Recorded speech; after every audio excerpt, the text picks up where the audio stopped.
Hey, what's up everybody? Mr. Better back here again on another virtual lab video series. Today we're going to be taking a look at the Spindle Sander, which is another type of sanding equipment in the shop that you'll be using. It's a pretty unique piece of sanding equipment for the fact that we have a bunch of interchangeable sanding sleeves, right? There's different diameters for different applications. You have the cylinder and then a sanding sleeve that slides over it. The Spindle Sander will allow us to do inside curves or inside radius and rounds, like my previous test piece that you've seen in previous videos, at a variety of radius or a variety of sizes. There's another piece with a couple smaller inside rounds that were also cut out on the bandsaw prior to this video. A great example for the use of a spindle sander is, let's take your basic electric guitar body. Standard shape, has a lot of inside curves and outside curves here and radiuses. There's no way I could sand all this on something like the disc sander, which just allowed us to sand outside rounds, which I could perform on the body here. But there's no way I could sand these intricate inside curves and radii on that machine. That's where the spindle sander comes into play. I'm able to put this guitar body on the table, prior to before it was all assembled, and actually finish sand these to a point where we're ready for finishing. Safety check, we want to make sure we have our safety glasses on. Just like every other machine, the spindle sander has a table. We want to make sure it's clear of any debris and materials. We also want to make sure that the throat plate is always down on the table and the correct size. If you could see here, there's a variety of sizes of throat plates for different diameter sanding sleeves. And we always want to have the correct throat plate for the correct sleeve size. So this is one of the larger ones. And I would want to match up the correct throat plate for the sanding sleeve before using the equipment. Now obviously this isn't going to work. It doesn't go through the throat plate. So I have to match one up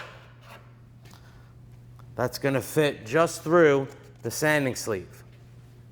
This one would do. What's not acceptable is I have the largest throat plate here for the largest sanding sleeve, and I take this 2-inch diameter sleeve or 1.5 inches. Yes, this will work, but what this does is it allows too much space in between the sleeve and the inside of the motor for debris to fall down inside of the machine. It's pretty easy to replace the throat plate. All I got to do is I could just take a flathead screwdriver, pop it up, find the correct size one. Obviously, if I try to put this on here, it's not going to work. So I want to find the correct size one, pop it straight down on the table.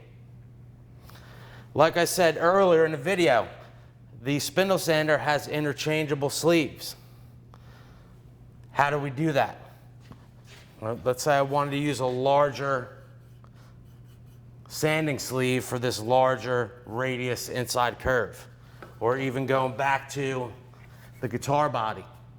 We have a pretty large inside curve here where we would probably want to use something along the lines of this diameter sleeve rather than something real small like this 1/2-inch diameter sleeve. It's going to cover a lot more surface area and give us a smoother finish. Set knob is what we call reverse threaded. So we know the term lefty loosey, righty tighty. It's the opposite for this. So I have to actually turn it clockwise to remove. For what reason? When the machine's spinning clockwise, because it's reverse thread, if the lock nut here is a little loose, just by the natural motion of the machine, it's going to naturally tighten the lock nut down, securing the sanding sleeve. So I could pop this off. Notice there's a red washer on top. There's a variety of different sizes, larger and smaller ones. Depending on the sanding sleeve and cylinder, you should always have a red washer on top. It creates enough pressure down on the sleeve so that it doesn't slide up and down and come off of the sanding cylinder. So I could pop this up. All right, if you notice, this is brand new, believe it or not. We just did one sand on it earlier today. But you could see that just about half of the sanding sleeve is sanded, and that's being used correctly. So I'm gonna pop it back on. I wanna make sure I find the right throw plate. This one works. It's just big enough. I can pass it through and there's not a lot of excess opening. This is not okay. So I could pop this back down. I wanna make sure the table's clear. This throat plate sits nice and flush. I'm actually gonna flip this over. Put the top washer back on, and then I'm gonna turn it counterclockwise to hand tighten it. Now that I have my correct throat plate in place, my sanding sleeve secured down onto the shaft of the motor, the lock nut up top with the washer is just hand tight. I can now power up the machine. The switch is on the front. I'm gonna flick it up. And if you notice, we're spinning clockwise, but we're also moving up and down.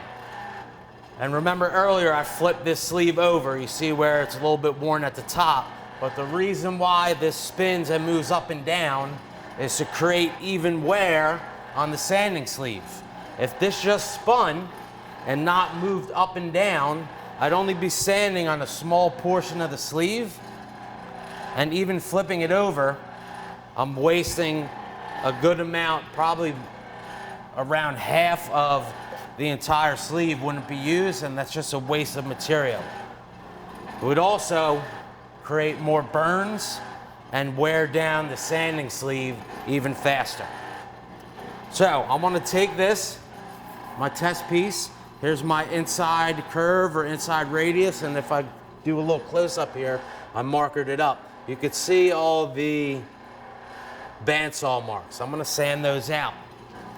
With the arrow pointing towards me, I'm gonna stand to the left side, and I'm gonna go kind of from left towards the right, but against the direction it's spinning. So it's spinning clockwise, and I wanna go against it, and I wanna go with it because it's gonna kick it around. So I'm gonna put it flat on the table, and I'm gonna move it from left to right and kind of across the sanding sleeve until I get all those saw marks out.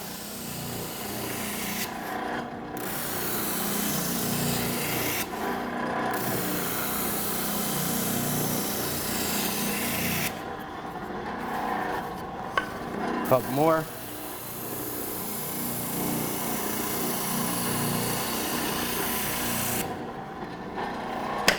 Now if I bring this back for a close-up here, you can see it's nice and smooth. I got the majority of those saw marks out. May need a couple more passes, but that did the trick. Our other little piece here with a couple of smaller, tighter inside curves or rounds. Same thing, turn it on, flat down on the table. I'm gonna move it from the left to the right, kind of at an angle.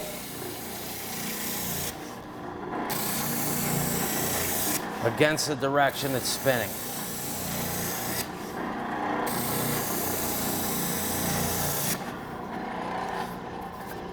Try this other side. And I start to take those saw marks out and get a nice smooth inside round.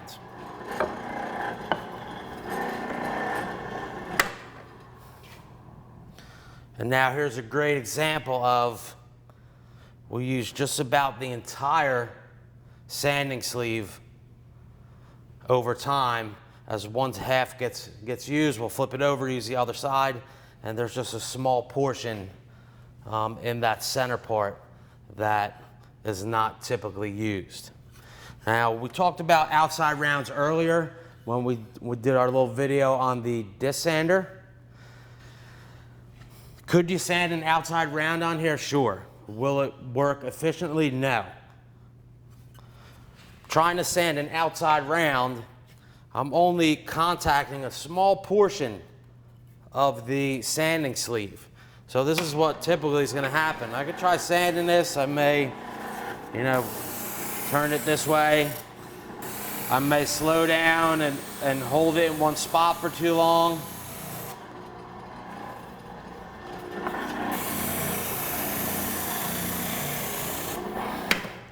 And then we end up with divots because we're only sanding on a small portion of the sanding sleeve. Not ideal for outside rounds. One last thing to make a note of, guys, when you're operating the spindle sander is that it's one of the only machines, because we have two of them, that aren't tied into our main dust collection system.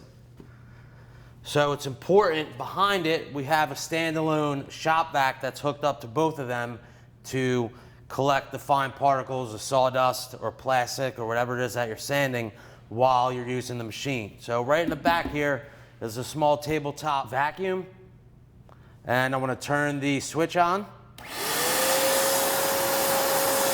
And you'll notice they're tied in back here through this hose with a T. And then as you're operating, it's going to suck the sawdust down through the table. When you're finished using the machine, we first want to make sure we power the machine off by hitting the power switch on the front, turning our dust collector shop vacuum off that's behind. We want to make sure if there's any additional scrap materials on the table, we brush them off. Pick them up, throw them out in a scrap bucket. Make sure none of the throat plates or sanding sleeves are left on top of the table. It should be completely clear. Everything's got a spot underneath the table of the spindle sander. And then it'll be ready to go for the next person in the next class. Thanks for watching. Make sure you check out our channel and subscribe, and I'll see you guys on the next video series.